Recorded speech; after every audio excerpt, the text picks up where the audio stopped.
ప్రభుత్వం, రాష్ట్రంలోనూ కేంద్రంలో ఉన్నది డబుల్ ఇంజిన్ సర్కారు ప్రభుత్వం.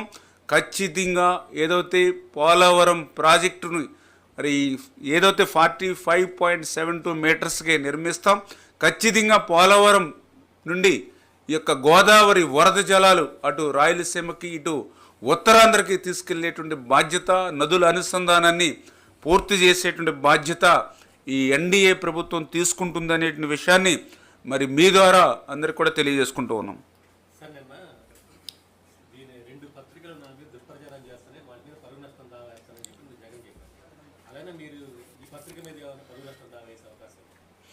ఆల్రెడీ ఏదైతే ఈ పత్రిక విషయం ఏదైతే చిమ్ముతుందో అబద్ధాలు అసత్యాలకి కేర్ ఆఫ్గా ఈరోజు ఆయన పత్రిక ఆయన ఏదైతే ఉన్నాడో ఆల్రెడీ ప్రజలే తిరస్కరించినటువంటి పరిస్థితి. ఇటువంటి ప్రచారం ఎప్పుడైనా ఒక్కసారి నమ్మగలుగుతారు. ఏదైతే 2019లో ఒక్క ఛాన్స్ అంటూ వచ్చి ఇటువంటి అబద్ధాలు అసత్యాలు ప్రచారం చేస్తే ఆ రోజు నమ్మారు. 5 సంవత్సరాల్లో వాళ్ళ పాలన, వాళ్ళ వైఫల్యం, వాళ్ళ అసత్యాలు అబద్ధాలు గమనించారు. కాబట్టి ఆల్రెడీ ప్రజలు ఈ యొక్క జగన్మోహన్ రెడ్డి శిక్షించడం అనేది జరిగింది. ఖచ్చితంగా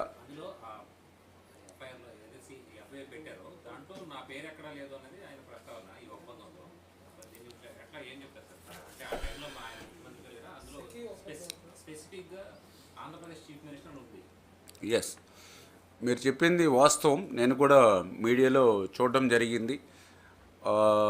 నేను ముఖ్యమంత్రి నేనే లేను అనేటువంటి విధంగా ఆయన మాట్లాడుతూ ఉన్నారు.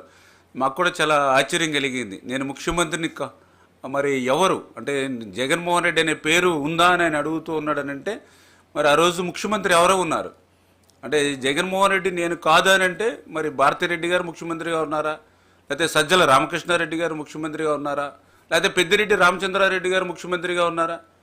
నేను కాదు అని అంటే ఎవరున్నారు మరి ముఖ్యమంత్రిగా? అంతేకాకుండా ఆ ఒప్పందం సెకీకి స్టేట్ గవర్నమెంట్కి జరిగిందని అంటూ ఉన్నాడు. మీరు ఏదైతే అదానీ సంస్థతో అగ్రిమెంట్ జరిగింది కాబట్టి అది సెకీతో ఒప్పందం జరిగినటువంటి పరిస్థితి అనేటువంటి విషయం కూడా ఈవేళ సామాన్య ప్రజానికి కూడా తెలుసున్నటువంటి పరిస్థితి ఈవేళ. అంటే ఈ రకంగా ఇంకా చాలా క్లియర్గా చెప్పాలని అంటే ఎంత లాలూచి వీళ్ళిద్దరికీ ఉంది అని అంటే యాక్చువల్గా ఒప్పందాలు చూస్తే 2024 నుంచి ఏదైతే ఆ 7,000 మెగావాట్ల విద్యుత్ ఏదైతే ఉందో దశల వారీగా ఆంధ్రప్రదేశ్ రాష్ట్రానికి రావాలి.